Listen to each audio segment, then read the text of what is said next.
Today I'm off to another content shoot for one of my coaching clients that I coach monthly with her social media, and I thought it'd be fun to take you along for the day, show you behind the scenes of the content shoot and all of the processes before and after the content shoot as well, because there's quite a lot of prep that goes into a content shoot and a lot of work afterwards getting it all edited and ready for the client. So I thought it would be fun to kind of show you the behind the scenes and create a bit of a little daily vlog, or maybe a few days vlog, just about the work that I'm doing for this content shoot. So this is for a client of mine that I have been working with for about 8 months now.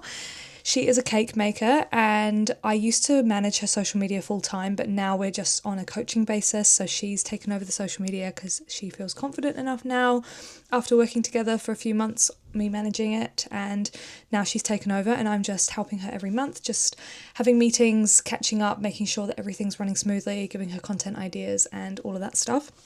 But today we are doing a content shoot for her Mother's Day campaign, so the cakes that she's making for Mother's Day, which is very exciting. And so we're going to the content house that I showed you in my last vlog. We're going back there, so it's my third time going there in like 3 weeks, but I'm not mad about it. So we're doing a bit of a fun photo shoot, content shoot, and we're also going to get some just general B-roll and content for her social media as well that she can easily repurpose across the next few months. So first of all, let's show you a bit behind the scenes of the planning side of it and what it looks like to be a coaching client of mine.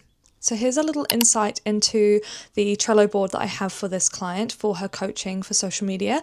She uses this board quite a lot to plan her posts and organize everything, and then I can jump in here and easily give her feedback and ideas.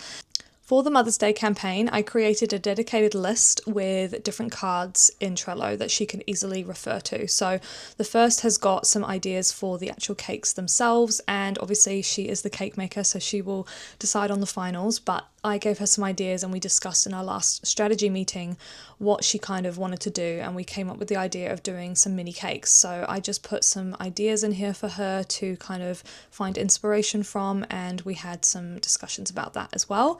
The next thing I put in here is the timeline for the launch. So we've got the content shoot Tuesday 1st of April, which is today. Then we're going to start promo next week, and I want her posting at least 1 to 2 times a week about the cakes, mentioning them on stories and about the lead up to orders opening. The orders will open on the 22nd of April, and then the orders will close on the 4th of May because Mother's Day is the following Sunday. So that is our little timeline that we're working off. The next thing is the promo content inspiration. I created a bit of a mood board for her. We were going with this kind of fun, playful mini cakes idea in the takeaway containers. Very excited about it. And yeah, so these are just some inspiration images for the content shoot that we've got today. And again, I love Trello because you can easily comment and tag each other and have conversations. It's so easy. The next thing is the content shoot shot list. I created a bit of a shot list with just ideas of what to capture in the shoot, just to give me an idea. Usually in the shoot, I will kind of play around with ideas and inspiration will strike me in the moment, but it's good to have a kind of list to kind of just refer to. And then the last thing is the content and posting schedule. I've just given her a rough idea of when to post and what to post, just to help structure the launch and make things go smoothly for her. So this is a bit of behind the scenes of what it looks like to be a coaching client of mine.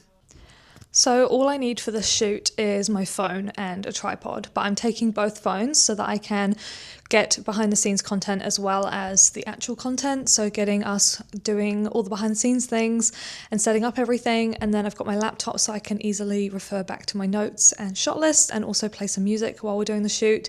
I've also brought a blanket with me because we're going to do some shots of the cakes on the bed and stuff. So I wanted to bring one of my own blankets that we can put the cakes on just so we don't make a mess in the content house. But yeah, that is literally everything I'm bringing. Very simple and very easy.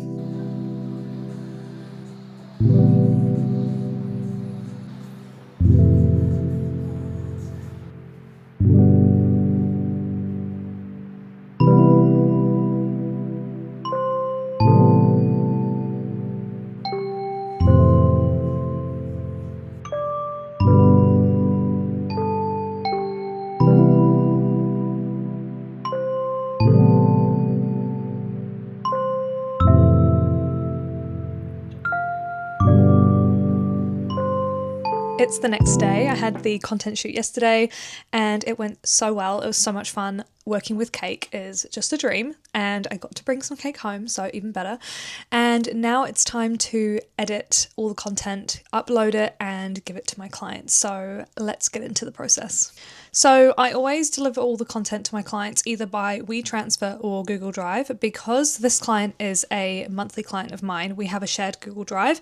So I'm going to upload everything into her Google Drive folder. But first of all, I go through my phone, on all the content on my phone, and I edit it. Basically all of it on my phone. I will give her all of the raw footage, so I don't have to do a lot of editing for that, but I'm going to go through and edit all the pictures on my phone, and then I will airdrop them to my computer and then put them to Google Drive. And then for the edited reels, I will probably edit these on my phone and again airdrop them to the computer and put them on Google Drive. Sometimes I edit on my desktop, which potentially I might do just to show you how I do that in this video. But yeah, I'm going to go through my phone, edit all the photos and get them ready to go onto Google Drive, and then I will put them into dedicated folders. So just to show you what I'm doing on my phone, I'm going to put a little recording of my phone right next to me here on the screen so you can see what I'm doing. But I basically just go through all the content and I'm just going to edit the photos to start with. I've already edited these ones of the cakes on the bed, and I am obsessed with these photos. Like they're just literally the Pinterest board that we put together, so very exciting. I don't actually do a lot of editing to the photos because they are meant to be kind of candid and a bit more like undone photos for social media. I don't do a whole lot of editing. I just kind of edit the like saturation, the temperature, the warmth, the coolness, the brightness, exposure, all that kind of stuff. So let's show you what I do. So I've got these photos of her decorating the cakes, which is quite cool. They're kind of in motion shots, so I'm literally just going to edit it. As I said, I don't do a lot of editing, so I literally just do this in the photo app on my phone. I usually drop the exposure slightly to about 15 or 20 depending on the lighting in the photo. I'm going to do about 15, and then I literally just play with the brightness. I'm probably going to keep it at 0 actually. I quite like that light there. Black point, sometimes I play around with this depending on how like contrasty I want the photo to be. I'm going to turn that up to 5. And then saturation is something that I play with the most. Usually I will drop the saturation slightly, but this photo isn't super saturated, so I'll probably just do a 5 there, and then we'll do the warmth up slightly to 10. And that's the before and that's the after. I just like that it makes it a bit more crisp and a bit more professional looking. So literally I will do that, and then I will just copy the edit, and then I can paste it to all the other photos in that series because they were all taken at the same time, and then I can just do paste edits. So then that's easy. They're all done and ready to go straight away. So I'm just going to repeat that process, and then I will show you when I'm up to editing the videos. I've just airdropped all the photos that I edited on my phone to my computer, popped them in Google Drive, and now it is time to just organise them into the folders. So I thought I'll just quickly take you through the Google Drive and how I set things up for my client. Okay, so as you can see, I've just uploaded all the photos into the main folder, and then I've got subfolders here for all the content to organize it and just make it really simple for my client to find everything. So I've got pretty much all of these photos I'm just going to put into the iPhone photos section because don't really need to separate them as much. There's not heaps of them. I'm uploading a few more here, as you can see, but I'm just going to put all of these in the iPhone photos, and then in this folder will be the raw B-roll footage, so all of the raw video clips that I've taken. We've got some longer ones of her decorating the cakes, and then shorter montages of just throughout the shoot, and then I'm going to put the edited reels that I've got for her in here as well. Depending on the packages that I do with different clients, they have a different amount of reels, and so for this one I think I'm doing 4 reels for her, so I'll put those in there. So I'm just going to literally select all of these photos and put them into the edited, that did not work, into edited folder. You can tell that this is just off the cuff, can't you? But anyway, literally moving them all into here, just so that she can easily find everything. I highly recommend having your own folders for everything, even if it's on your phone. Just makes things so much easier and so much quicker to find things when you're doing your content. So highly recommend whether you're using Google Drive or just doing it on your phone. I've just finished editing 3 reels. I'm definitely going to probably do a few more than what is in the package because she is a monthly client of mine and there's just so much amazing content and I want her to feel really prepared for this Mother's Day campaign and the launch and everything. So I've edited 3 reels. I'll put little previews on the screen right now, just of her decorating the 3 Mother's Day cakes that she's created. She had 3 that were already done for photos and then she decorated 3 while we were at the shoot. So I just edited the montages for those. I actually did those on my phone, but I'm going to just do one on my computer now so that I can show you the process of how I edit a B-roll kind of montage video. So let's get into that. For editing, I use CapCut on my desktop. I just love this app. I use it on my phone as well, and it makes everything so easy and quick to edit. So starting with the edits, I'm going to drag the clips to the editing bar. I'm going to mute all the clips because this is a B-roll video and doesn't really need any sound. I then am going to scroll through the video until I want the part where it starts, which is us bringing the spoons in to cut into the cake. So I'm going to cut it just before the spoons come in. So I'm going to select that video clip, select Command B, and that will delete that clip. I'm working on Apple Mac, just so you know. So if you have an Apple Mac, this is the tools that I use.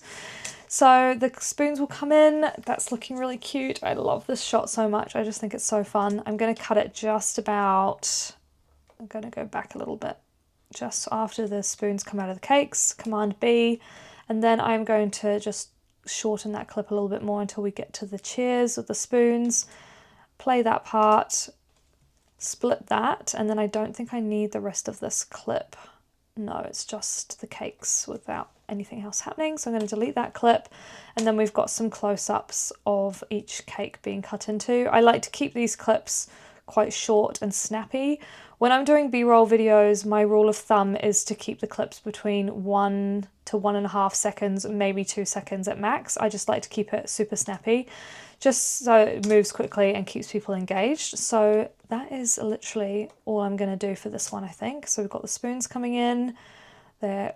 I might cut that actually because the cakes were a little bit hard for us to cut into, so I might just cut that a little bit. So we've got the spoons going in. I'm going to split that with the Command B again, drag it a little bit more, and then I'm going to cut to the part where the cake is actually coming apart. Let's see what that looks like. So spoons, cutting. It's a little bit awkward, but I feel like it looks cute. Let's play it again and see. Let's go back. This is honestly all I do. I just like play it back and forth and see where I can make changes. So I will show you the finished result when it's done. Okay, so recording myself editing a reel and talking about it at the same time is actually a lot more difficult than I thought it would be, but I hope you enjoyed that little behind the scenes of how I edit a reel. I usually do most of them on my phone, but I just thought it'd be helpful to show you on desktop how I edit a short B-roll reel. So if you want to see more stuff like that, let me know, because I do like showing you guys how I edit stuff, but I feel like I'm not a very good teacher. But anyway, so here's the final reel. I will pop it here. All of these reels are very short form, supposed to be snappy and quick just to keep people's attention as much as possible. So I'm going to edit a few more of those and then I will pop them into the Google Drive folder. Everything is just uploading at the moment, so I'm almost there. Everything is almost done for the client, so I will show you a quick squiz of all of that when it is finished. Okay, I have officially finished editing all of the reels and content, and it's just finishing uploading to Google Drive.